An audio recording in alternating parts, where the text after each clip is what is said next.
Good morning, church family. How are we this morning? All right, love to hear. Hey, it has been said that two of the most important days of your life are the day that you were born and the day that you... Oh, okay, man, we went straight Bible answer right there. Wasn't expecting that. I do appreciate that you didn't say Jesus. The day that you Jesus is probably the most important day. Just doesn't make a lot of sense grammatically. But hey, it has been said that the two most important days of your life are the day that you were born and the day that you die. I would like to reframe that today to being the two most important days of your life are the day that you were born and the day that you realize what you were born for. What I want you to know today is that regardless of where you are right now, where God has you, your life is not meaningless. What I want you to see today is that your life is full of purpose, and that is to know God and to walk with Him. This means that each of us are called to faith in God. Then once we put our faith in God, then we are called to live for Him and live with Him. So this morning, we continue to hunt down what that call on our lives is with 4 T's of what calling takes today. That is right, 4 T's of what calling takes. The big idea today is that a burdened heart plans faithfully and acts boldly. A burdened heart plans faithfully and acts boldly. Our time in Nehemiah 1 last week, we saw the state of Jerusalem and that the state of Jerusalem and its people absolutely broke Nehemiah's heart. His broken heart led to what our broken hearts for the people and the places in our lives, what that should do, and that should lead us to having a burdened heart. We see that for Nehemiah, his burdened heart led him to prayer. It led him to fasting. It led him to further submission to the Lord. For Nehemiah, at the end of last week, he knew that his chance to go before the king, to take his request before the king was nearing. It was on the horizon. He knew that if he was to go before the king, that he had to be ready for that opportunity. He had to be ready to seize that moment. He had to be ready with the Lord. He had to be ready spiritually. He had to be ready for the king. He had to be ready practically as well. This morning, we are in Nehemiah chapter 2, verses 1 through 10, where we pick up in the journal of Nehemiah himself, where he writes, "In the month of Nisan, in the 20th year of King Artaxerxes, when wine was before him, I took up the wine and gave it to the king. Now I had not been sad in his presence. And the king said to me, 'Why is your face sad, seeing you are not sick? This is nothing but the sadness of the heart.' Then I was very much afraid," Nehemiah here. "I said to the king, 'Let the king live forever. Why should not my face be sad when the city, the place of my father's graves, lies in ruins and its gates have been destroyed by fire?' Then the king said to me, 'What are you requesting?' So I prayed to the God of heaven, and I said to the king, 'If it pleases the king, and if your servant has found favor in your sight, that you send me to Judah, to the city of my father's graves, that I may rebuild it.' And the king said to me," the queen sitting beside him, "How long will you be gone, and when will you return?" So it pleased the king to send me when I had given him a time. And I said to the king, "If it pleases the king, let letters be given to me to the governors of the province beyond the river, that they may let me pass through until I come to Judah. And a letter to Asaph, the keeper of the king's forest, that he may give me timber to make the beams for the gates of the fortress of the temple, and for the wall of the city, and for the house that I shall occupy." And the king granted me what I asked, for the good hand of my God was upon me. Isn't that what all of us want to be able to say in that moment? That everything that we ask for is granted because the good hand of our God is upon us. Then we see opposition sets in. Verses 9 and 10, "Then I came to the governors of the province beyond the river and gave them the king's letters. Now the king had sent me with officers of the army and horsemen, showed up in full force. But when Sanballat the Horonite and Tobiah the Ammonite his servant heard this, it displeased them greatly that someone had come to seek the welfare of the people of Israel." There's a lot going on there. But this morning, what we find is regardless of where we are in life, there are 4 T's that we can follow when it comes to God's calling and God's purpose in our lives. And what I want you to hear this morning, again, and I want to repeat this over and over and over and over, is I think sometimes in our lives we get this idea that because I'm not doing this, my life means much less. Or because I'm doing this and it's not at this level, then God must just not be with me. And what I want you to understand throughout this entire series is that is simply not true. That you are exactly where God has you, around the people God has you, in the place that God has you for a purpose. God has a purpose for exactly where you are in this time and in that place. And so please do not miss that. There is nothing that is purposeless or pointless about being a retiree. There is nothing that is purposeless or pointless about being a stay-at-home parent or about being a working parent. There's nothing that is pointless or purposeless about being a student or an adult or a senior. There is nothing in our lives that is pointless and purposeless. God has meaning behind all of it. The only thing that we need to do is wake up and embrace his call on our lives. There is no one of us in here that is more important than the other. But if we embrace what God is doing in our lives and we say, yes, Lord, whatever it is that you're calling me to, I am here with you and I am in this. Whatever way that you want to go about this, I want it to be your way. I am your person in your place to do your thing. I promise you, God will use you to have an insane amount of impact on those around you. The only people of us that are missing out in here are the ones that are saying, no, God, I'm not going to go and do that. So this morning, 4 T's. 4 T's. I'm getting real cutesy with you today, all right? 4 T's on God's calling and purpose in our lives. The first thing we see in verse 1 is that calling takes time. Everybody say time with me. Calling takes time. It was now the month of Nisan. Now I know the month of Nisan, you're thinking it's truck month, about to give me a good deal here. That's certainly not the case, but this is certainly where truck month comes from. What we see is that it has been 4 months since the last journal entry of the month of Kislev. That was the end of December. It's been 4 months since then. It's now the month of Nisan. What we see here is that Nehemiah has been waiting. He has been waiting for the right moment. But what we also see of Nehemiah is something that I do not often see in my life, and that is that he did not rush in. I can get so worked up sometimes. I can get so excited that I just forget that I'm supposed to do this thing with God because God has told me to go and do this thing. And so I think, man, I'm just going to rush ahead. I'm just going to get this thing knocked out for him.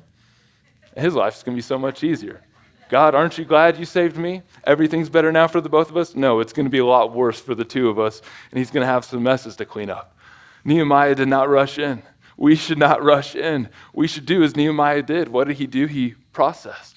As we saw last week, he prayed, he fasted day and night, and he positioned himself for the right moment. What we saw at the end of chapter 1 is Nehemiah thinks that this meeting with the king is on the horizon, that it's very near. He goes before the Lord. Lord, give me favor in the sight, in the eyes of this man. Like it was about to happen. Like he was about to walk in the room and it was going to take place right then and there. But what we see is that's not the case. It was 4 months later. What we see is that God's calling in our lives takes time. Did you know? Did you know that God doesn't work in our time? Did you know he only works in his time? You frustratingly know this to be true, and I frustratingly know this to be true because for most of us, God's time is just simply what? Too slow. But the truth is, if we want God's power for God's calling, that it's got to be in God's timing. And so for you and me, we got to just pump the brakes a little bit. We got to ease off the energy drinks and the just pounding coffee all day long. We got to just take a chill pill for a minute. In our spiritual walks with the Lord, we have to learn to wait well. Learn to wait well. If we're going to learn to wait well, we need to be developed. We can't just be like Polaroid pictures that haven't been shaken. You know what I'm saying? Remember when you had to go to Walmart, Walgreens, CVS, and pick up your pictures? I'm dating myself now. We need to make the most of our waiting. After all, that is why God has us in the places that he has us right now. And that is to learn, and that is to grow. If we're going to wait well, you and I need to learn to embrace God's graduations. I think so often we just want to skip ahead a grade or two. We feel like, God, I've pretty much got this down right now, and if you call me to this, I'm going to go and do that. I'm going to go and do it so well. But I think what we have to realize is that God isn't going to move us forward into something that we simply aren't ready for. I know that's been the case in my life. I've thought I've been ready. I've been raring to go. I've been just jittery about it. And I simply wasn't. See, my brain had arrived at a place that my maturity simply had not yet. I was in a place mentally that I was certainly not in a place yet spiritually. And so if that is us this morning, if we need to learn to wait well, then I want you to ask yourselves these questions this morning. Question number 1, what is God trying to teach me right now? God, if I am in a pattern of holding, if I'm in a season of waiting, what is it that you are trying to teach me right this very second? Where is it that I need practice, God? Where is it that I need to get reps in? Question number 2, God, what lesson do I keep missing? God, if I'm to remain in this season, if I'm to remain in this place, then there's something that's got to be off in my life. Where is it you are trying to get my attention? Where is it that I'm just missing you? And I think a question that is hard to ask the Lord when it comes to ourselves personally is, God, where am I out of submission to you? God, where am I out of alignment to you? Where is it that I am blind to my own blindness, where my heart has grown cold and hard, and I need you to breathe new life into me again? Get this old, crusty heart pumping once again. What lessons do I keep missing? Where is it that I need strengthening? Could it be that you are getting me ready to operate out of a place that I am not yet ready to operate out of in this season for down the road? God, where is it? Where is it that I can be faithful today with tomorrow in mind? Jesus puts it like this in Luke chapter 16, verse 10. One who is faithful in a very little is also faithful in much. If you haven't been faithful where you are, why in the world would God move you further up and further into some other place, into some other season that you just aren't ready for? Let us not take the places that we are right now for granted, as much as they stink. God, where are you in this? I know that you would not make this permissible decision, that you would not allow this unless it was to grow me through it. So God, what is it? Where are you in it? What do I need to take out of it so that I am able and ready and prepared to move forward? Our first T, what we see is that God's calling takes time, and that Nehemiah stayed ready and he stayed faithful in his waiting. T number 2 this morning, as we see in verses 2 through 5, is that God's calling takes trust. God's calling takes trust. Now, Nehemiah finds himself in a risky situation right here in between verses 2 through 5. It was risky showing your true feelings to the king. Any amount of sadness or mourning or frustration or anything not good was interpreted as discontentment with the king and how he was ruling over his people and over his land. You see, back then it was thought that being in the presence of the king should right every wrong in your life. If you're having the worst day ever, you go before the king and, oh man, glorious king, there's nothing bad in all of my life. Your fine, handsome looks and your great ruling ways have made all of my worries fall to the wayside. Essentially, the king was saying, peasant, don't kill my vibe. Very theological, very theological. This was always the case for Nehemiah in all of his many years of service to King Artaxerxes until now. You see, never once in all of his years of service did he let his face slip to show what his heart really felt. Certainly not over the last 4 months of mourning and weeping and praying and fasting. But today was different. Today, as we see in verse 2, and the king said to me, why is your face sad, seeing you are not sick? Now, remember, Nehemiah was a tester to the king's food and drink. He was the cupbearer, so he would have drank all the king's wine before the king ever drank it, as we see this morning happening. Nehemiah, that wine isn't that bad. I am certainly not about to be poisoned, so what is going on with your face? As the king put it, why the sadness of heart? What does Nehemiah respond? He says, then I was very much afraid. Nehemiah was afraid because he would have been insulting the king in a major way. But Nehemiah knew, because he had discernment in the situation. God was working. This was his opportunity. He knew that this was the time for his big question to the king. He knew that the last 4 months of waiting, the last 4 months of praying and fasting and mourning, the last 4 months of a heart burden have all led to this moment. And it's really within this moment that I'm going to trick you, and there's 3 subpoints within this one T, okay? And that is that there are 3 points of trust that are taking place here. The first point of trust is that there's trust in the one that God has allowed to be in authority. That there is trust from Nehemiah to King Artaxerxes because Nehemiah trusts in God, as we're about to see. In verse 3, Nehemiah says, "Let the king live forever." Now, that's not just saying, "Hey, bro, don't kill me. I know I just frowned a little bit." That's not a reflection on you. That's actually exactly what Nehemiah is saying here. He says, "You are a good king. This has nothing to do with you." So again, verse 3, "Why should not my face be sad? When the city, the place of my father's graves, lies in ruins and its gates have been destroyed by fire." What Nehemiah is saying is, here's what I'm actually sad about. My heart is burdened for my place. My heart is burdened for my people.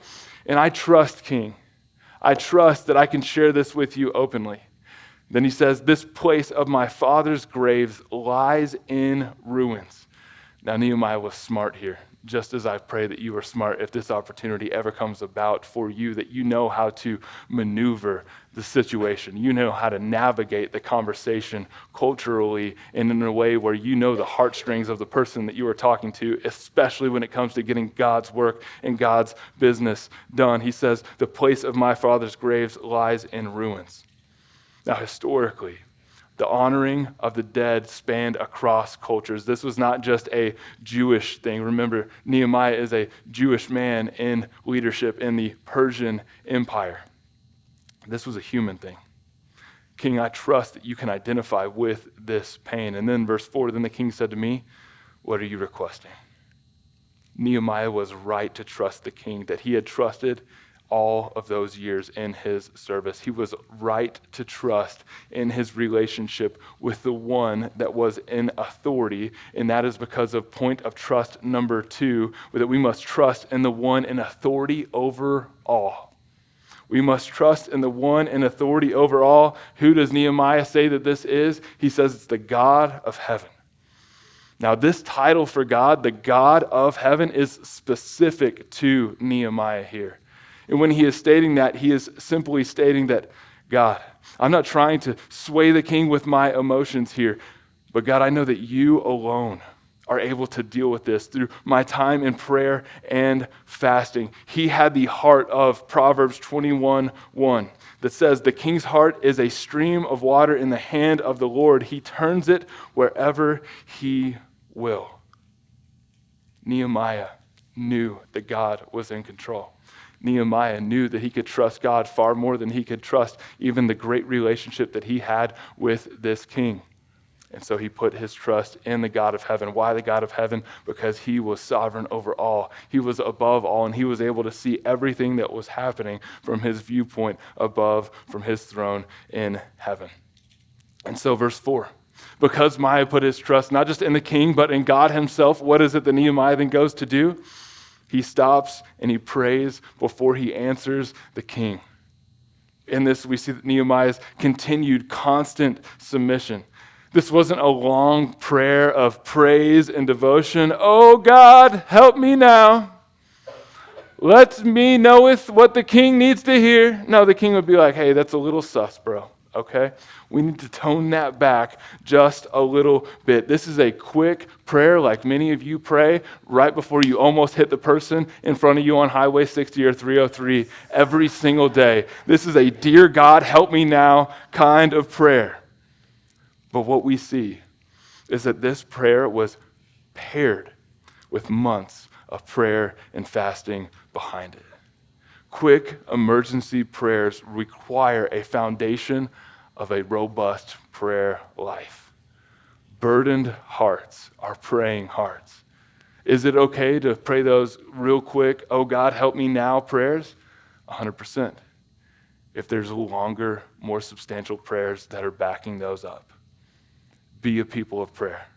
Be a people of prayer as you are hunting down God's purpose in your life. Be a people of prayer as you are waiting in this season to go into the next season. Be a people of prayer because you trust the one that is in control isn't just the person that is in authority in your life, but it is the God of heaven who is in authority over all. Trust in him. Finally, third point of trust is that we need to have trust in the one. People need to have trust in the one that is making the request. Verse 5, if it pleases the king, and if your servant has found favor, trust in your sight, that you send me to Judah, to the city of my father's grave, that I may rebuild it. Nehemiah is making a request that depends on God moving the king. It also is based on the king and Nehemiah's loyalty and trust with the king. All of it is based off of the way that he has worked and remained loyal all of these years to the king. Nehemiah could trust in God all he wants. Nehemiah could trust in the king all he wants. But if Nehemiah was an insubordinate and foolish little worker underneath that king, is the king going to trust him? No way. Why would the king ever trust him?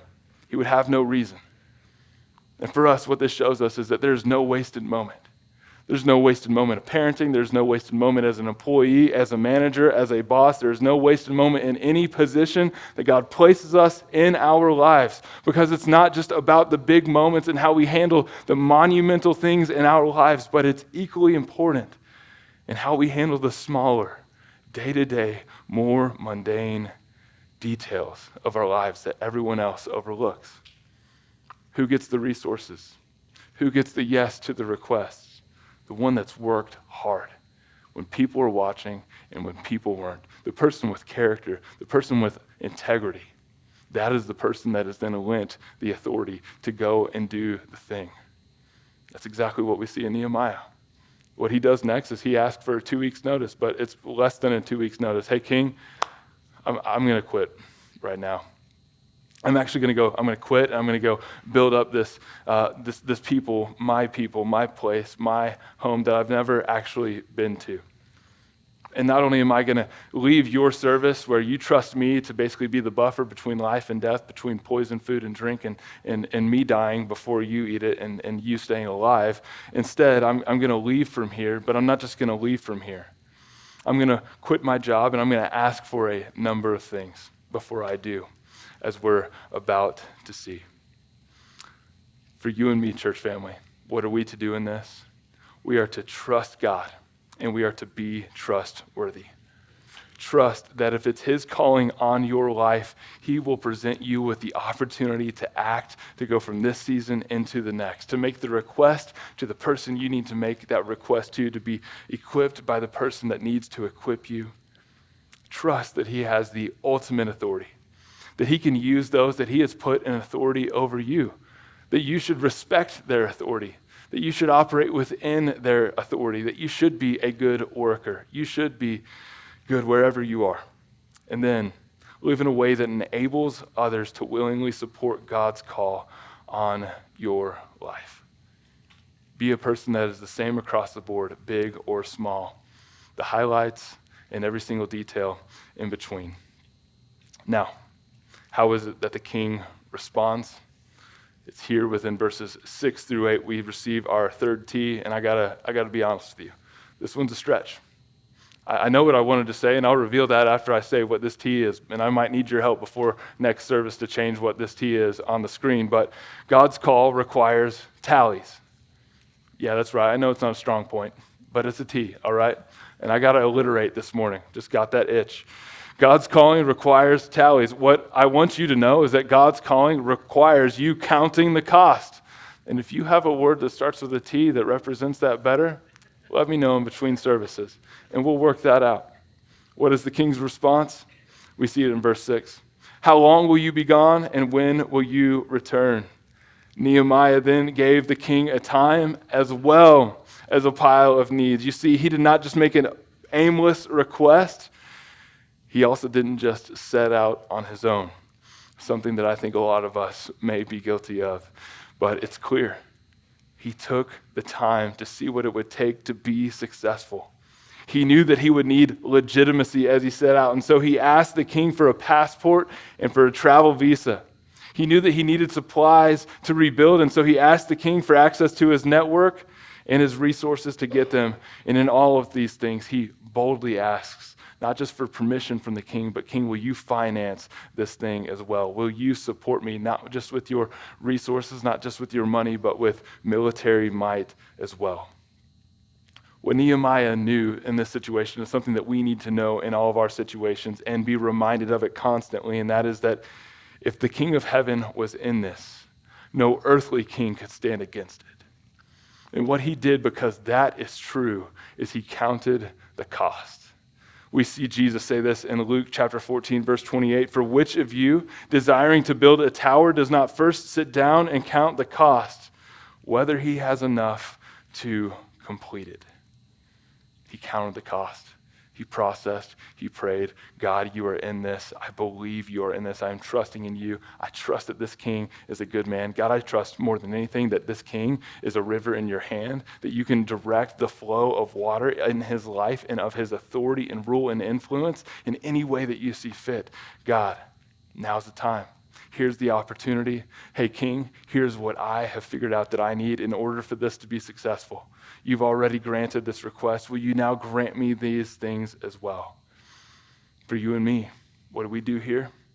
We count the cost of our calling. Spirit-led calls require Spirit-led plans. So for us, what does that look like? When it comes to God's call in your life, whether it's where you are right now and whether that's where you plan on staying, and maybe you just need to practice a little bit more obedience and gratitude in that season, or if God, you feel like is calling you somewhere else, know what success looks like. God, what is the win here? Not just for me, not just for my people. I think it's hilarious when people say, oh yeah, I really feel like it's God's will that I go and take this job. You know what that job always is? A pay raise. You know what that job always is? Seemingly better benefits, an easier boss, a little bit more power. You know what people never feel called into? They never feel called to a pay decrease. They never feel called to less power, less authority, less influence. Where is it?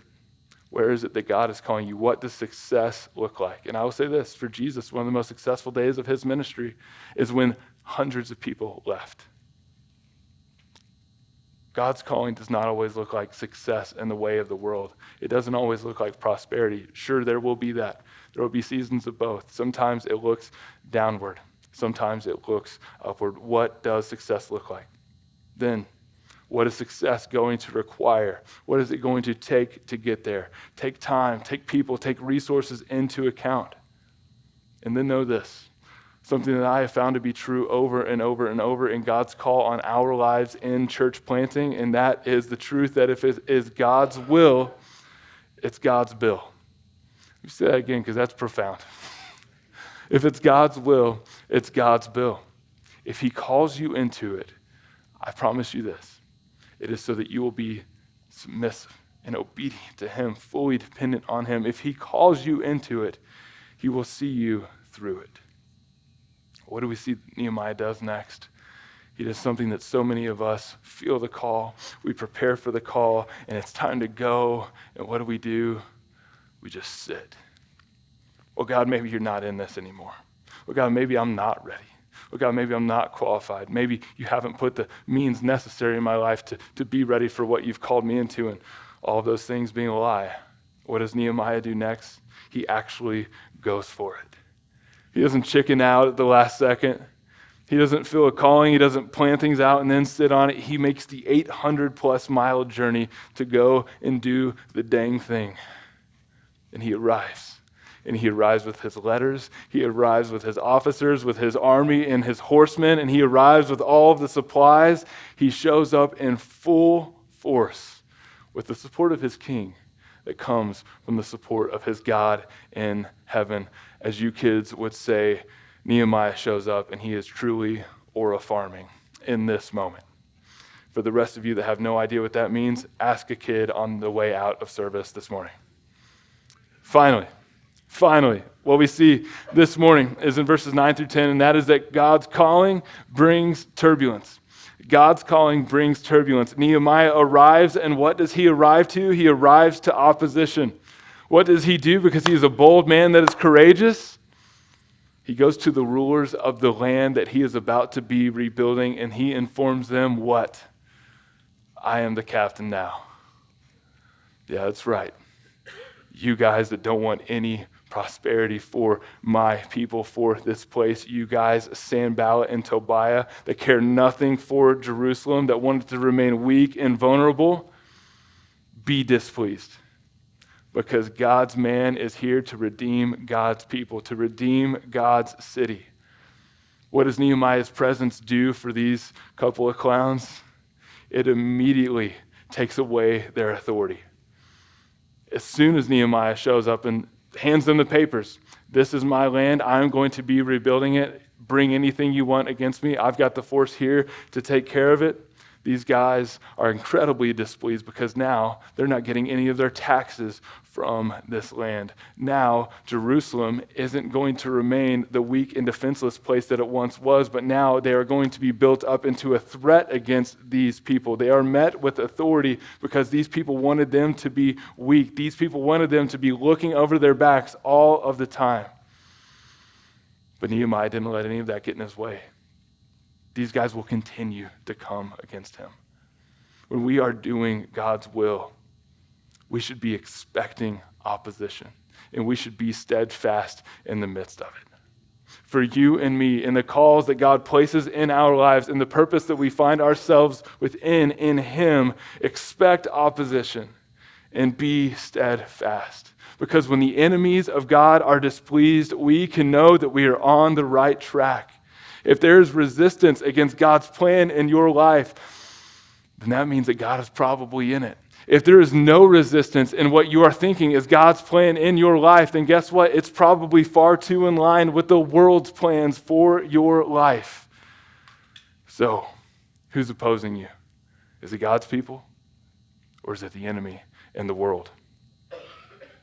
Don't back down. Don't back down.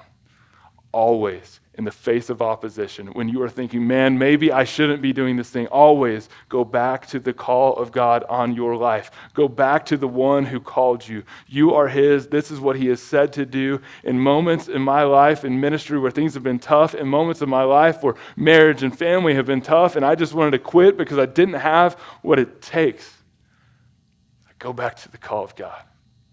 God, who am I? Who am I to you? Who do you say I am? And out of that identity, God, what is it that you now call me to? God, if you're still in this, I can keep going, but I cannot keep going without you. Go back to the call. Go back to the one who called you. And don't think that just because God calls you into something in your life, that your life is going to be easier. In fact, let me promise you this today and get this in your mind and don't ever let it go. If God calls you to do something, it's only going to be infinitely harder than anything else you can do in your life, in the entire world. And why is that? A truth that we'll keep coming back to over and over again throughout the book of Nehemiah and throughout the Bible. That is that God doesn't call us to do things that we can do on our own, in our own strength, in our own power. God calls us to do things in our lives that require him. You and I, we're not called to easy street. We're called to sacrifice. We're called to dependence on God, his power for his things in his way. And so expect opposition, be steadfast, and may all of that come from the Lord. To wrap things up this morning, God's calling on your lives takes time. It takes trust. It takes tallies. It takes turbulence. But before we ever get to those things in our lives, it requires the courageousness and the boldness to follow Jesus. This morning, if following Jesus is not something that you have ever done, know that every calling from God on your life is based off and comes after that call on your life. And that call is into relationship with him through the work of Jesus. Know this. Before any call in your life, before any destiny, before any brave and valiant thing you could run off into the sunset next to your Lord and go and do, is the call to salvation. Know that God loves you. Know that Jesus died for you. Know that he did so in order to save you. Know that when he saves you, he forgives you, he makes you new, and he gives you eternal life. this is the calling that every other calling requires. This is what is required of us in the midst of calling, that we would at first give everything in our lives over to him, and that we would not then take that back up, but that we would let it remain on the altar as a living sacrifice. So church, lay everything down to him. Person that God is calling to be a follower of Jesus, to become a Christian this morning, lay it all down to him. Don't hold anything back. Don't be half obedient. Don't be half submitted. Give him everything. Give him everything, so that then you can walk in him, in his power, alongside him into the plans that he is calling you into that lead into eternal life, that lead into right relationship with God the Father. That is the first calling. That is the call of faith. And that is the call that every single one of us, after being justified, are called to and being sanctified. God hears every part of me, every aspect of me today. I am fully yours. Every right that I have, I submit to you in my parenting, in my husbanding, in my working, in my being an employee, a coworker, in my managing, every aspect of me. God, here it is. So today, let's be the church. Let's display the kingdom. When it comes to God's call on your life, I want to ask you 5 questions. Don't feel like you have to write these down. What I would suggest you do is in our sermon app or in our church app, go to sermon notes. All of these 5 questions are in there. Let's process through these in our last few seconds together. Am I willing to wait? When it comes to God's call, when it comes to God's purpose for my life, am I willing to wait so that I can be developed? Am I willing to trust? Am I willing to trust God as I move into what he has for me? Am I willing to trust those that he's put in authority in my life? Are others willing to trust me? I think that's something we can't overlook. Have I lived a life of character and integrity that is a life that follows Jesus? Am I planned and am I prepared? Or have I been wasting my time as I'm in my waiting? Am I ready to endure opposition? No opposition is coming. If you're not ready to take on the opposition that is heading your way, you are not ready to move into that next step, which means there may be more waiting. There may be more preparing. There may be more planning. There may be more developing. Church family, I invite you to stand with me now. Let's take these things before the Lord.